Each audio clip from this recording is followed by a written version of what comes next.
ဒါကတော့မောင်နှမ2ယောက်ဓမ္မယုံကနေတရားနာရောပြန်လာတာပေါ့နော်နှစ်ချစ်ဒီနေ့အကြနေ့မှာမောင်နှမ2ယောက်တရားနာသွားပါတယ်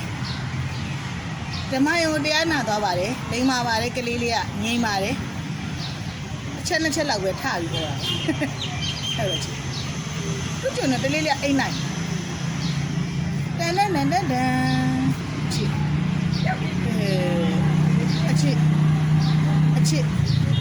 အချစ်လို့ချစ်ကလေးရွေးလိုက်ပါဦးချစ်ကလေးညနာအိမ်မငိုက်ပါတော့ချစ်ကလေးလိမ္မာတုံးလေး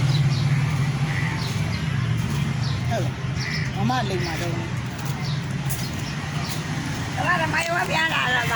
ဟုတ်ပါတယ်ခင်ဗျားလို့ဒါလေးမယောတရားနာမမေတို့ရှေ့မှာသမီးမောင်နှမ2ယောက်ကနောက်မှာမမေတရားနာရင်တော့လာလန့်ချီရသားနေလားလို့ငိမ့်နေတစ်ချက်ပဲသူကဟိုပါတော့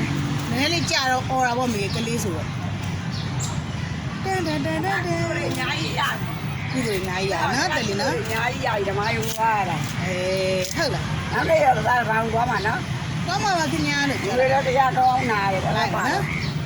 နည်းနည်းကြဓမ္မယုံလိုက်အောင်ပါမလားလိုက်ပါဟုတ်ကဲ့ဟောငါချက်